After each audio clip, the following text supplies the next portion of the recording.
T20 world cup का पहला semifinal it's England versus New Zealand. और अगर आपको याद हो 2019 का 50 ओवर वर्ल्ड कप का ये रिपीट मैच है, तो न्यूजीलैंड के पास मौका होगा बदला लेने का उस मैच का। एक थी ग्रुप 1 की टॉपर, दूसरी थी ग्रुप 2 में सेकंड फिनिश किया। इस मैच पर हम विस्तार से बात करेंगे। आप देख रहे हैं ESPN cricket for T20 time out presented by कू।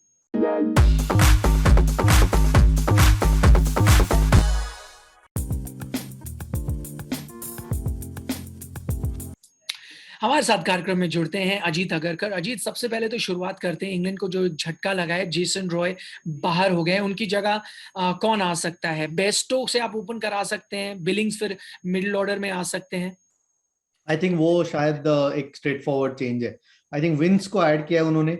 अगर वैसे सोचे कि उनसे ओपन करवाया जाए और बेस्टो को बीच में रखा जाए, क्योंकि बेस्टो स्पिन के खिलाफ बहुत आक्रामक खेल सकते हैं, उनकी शुरुआत बीच के ओवर्स में, तो शायद उस तरफ इंग्लैंड जाए। लेकिन जरूर सोच रहे होंगे कि जिस तरीके की उनकी स्टार्ट रही है इनिंग्स को, और जिस तरीके से दबाव डाला है जेसन रॉय या बटलर ने, वो अप्रोच ना चेंज करे। क्योंकि अगर आप न्यूजीलैंड के शुरुआत की गेंदबाजों पर दबाव डालेंगे तो प्रेशर ज्यादा आ जाएगा न्यूजीलैंड पे, क्योंकि बोल्ट और साउदी जिस तरीके की गेंदबाजी कर रहे हैं उतना आसान नहीं है उनके खिलाफ। तो शायद बेस्टो को, क्योंकि सोडी और सैंटनर दोनों बीच में गेंदबाजी करेंगे, उनके खिलाफ रख सकते हैं। लेकिन स्ट्रेट फॉरवर्ड चेंज मेरे लिए होगा कि सैम बिलिंग्स टीम में आते हैं और बेस्टो ओपन करने जाते हैं। आपने बात की कि बटलर दूसरी तरफ बहुत अच्छे फॉर्म में है, उन पर लगाम कैसे लगाई जाए? लेकिन न्यूजीलैंड के पास देखें तो बिटवीन बटलर को अगर रोकना है तो आपके पास बोल्ट और साउदी, दो गेंदबाज है जो अच्छे फॉर्म में है। रोक सकते हैं इनको? रोक जरूर सकते हैं, लेकिन बहुत जल्दी रोकना होगा। आई थिंक पहले 1 या 2 ओवर में उनको आउट करना होगा। अदरवाइज हमने देखा है कि उसके बाद उनको फर्क नहीं पड़ता फिर किस तरीके की पिच है या कौन गेंदबाजी कर रहा है।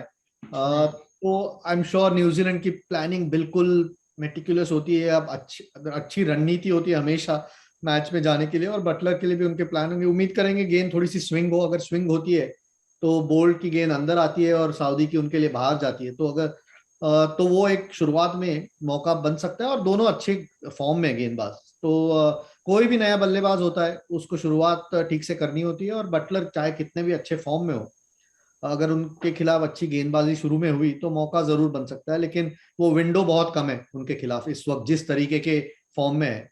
अगर पहले 3 या 4, 2 या 3 या 4 ओवर खेल गए तो फिर न्यूजीलैंड के लिए मुश्किल हो सकती है।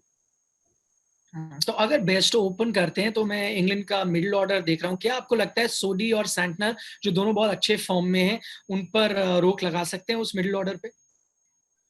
जरूर लगा सकते हैं, लेकिन उसके लिए आई थिंक बटलर का आउट होना बहुत जरूरी होगा। बटलर आई थिंक सबसे इंपॉर्टेंट विकेट है न्यूजीलैंड के लिए, वो भी जानते होंगे। क्योंकि अगर वो आउट होते हैं, बल्लेबाजी तो बहुत है। जेसन रॉय एक बहुत बड़ा मिस है, क्योंकि जिस तरीके से खेलते हैं कि अगर बटलर पे बिल्कुल प्रेशर नहीं आने देते, इतने आक्रामक वो भी खेलते हैं। तो मोइन अली है, मलान है, लियम लिविंगस्टन ने एक अच्छी पारी खेली, और एक पावर पावर गेम जो उनके पास है वो दिखाया मिडिल ओवर में। तो उससे थोड़ा सा आत्मविश्वास आया होगा। मॉर्गन हमें पता नहीं कौन से नंबर पे बैटिंग करेंगे। तो दबाव जरूर बन सकता है, और फिर स्पिनर दबाव बना सकते हैं अगर ऊपर के, खास करके बटलर अगर आउट हुए जल्दी तो दबाव बना सकते हैं। लेकिन वो बटलर का विकेट शायद सेमीफाइनल के लिए सबसे की मोमेंट होगा न्यूजीलैंड के लिए। यहाँ पर देख रहा हूँ कि न्यूजीलैंड की टीम ऐसी क्या चीज है जो दक्षिण अफ्रीका से सीख सकती है, जिन्होंने इंग्लैंड को हराया था। एक चीज हमने देखा था जो साउथ अफ्रीका ने किया था, वो काफी अटैक किया था उनके पेस बॉलर्स को, इंग्लिश पेस बॉलर्स को, खास तौर पर वोक्स, जॉर्डन वुड, सबके खिलाफ रन बनाए थे। क्या ये काउंटर अटैक के बारे में न्यूजीलैंड बैट्समैन भी सोच सकते हैं? सोचेंगे जरूर, क्या कर पाएंगे कि नहीं वो मुझे पता नहीं इस वक्त, क्योंकि अभी भी उनकी बैटिंग ऐसे नहीं लगता कि 180 या 190 या 200 रन कर सकती है आसानी से। बल्लेबाज तो जरूर है। मिचेल इस वक्त थोड़ा सा स्ट्रगल कर रहे हैं शायद स्पिन के खिलाफ। दो अच्छे स्पिनर है इंग्लैंड के पास, तो उनके खिलाफ स्ट्रगल कर सकते हैं। गेंदबाजी अच्छी है। वापस एक बार मार्टिन गप्टिल का एक इनिंग थोड़ी सी इंपॉर्टेंट हो जाती है, चाहे बड़े रन ना बनाए, लेकिन एक अच्छा स्टार्ट देना उनसे जरूरी होगा। और केन विलियमसन, हर बार हम वही बात करते हैं, केन विलियमसन के रन बनाना जरूरी होगा, नहीं तो शायद न्यूजीलैंड को मुश्किल होगी। जरूर पिछले एक मैच में नीशम और फिलिप्स ने रन बनाए थे, लेकिन यहाँ थोड़ी सी यहाँ चैलेंज इंग्लैंड के खिलाफ थोड़ा सा अलग होगा। तो इसलिए ऊपर के जो खास करके मार्टिन गप्टिल और केन विलियमसन, उनको अच्छी बल्लेबाजी करना होगा। तो आक्रामक खेलने की सोच सकते हैं। पिच उम्मीद करेंगे कि पिच अच्छा हो, अगर पिच अच्छा हो तो फिर उनके पास भी क्षमता है आक्रामक खेलने की। लेकिन शायद थोड़े से विकेट रखना भी जरूरी होगा न्यूजीलैंड के लिए, क्योंकि उनके बैटिंग में उतनी उतनी गहराई नहीं है इंग्लैंड जितनी।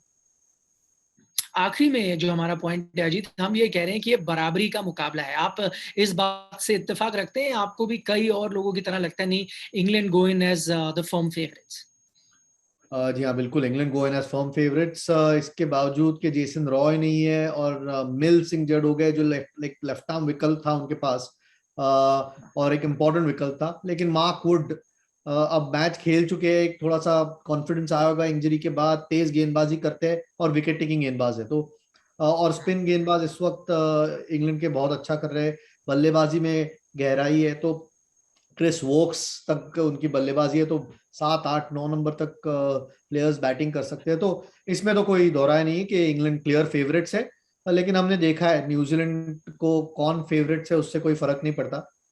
एक टीम के मुताबिक खेलते हैं, अलग अलग लोग कंट्रीब्यूट करते हैं, और इसीलिए इस वक्त सेमीफाइनल में तो England will have to play at their absolute best अगर न्यूजीलैंड को हराना है। अगर थोड़ा भी ऊपर नीचे उनका दिन रहा इंग्लैंड का, तो न्यूजीलैंड बहुत अच्छी टीम है जो उनको अपसेट कर सकती है। ज्यादा से ज्यादा दर्शक से एक सवाल ले लेते हैं अजीत, और इस सेगमेंट का नाम है कू किया क्या।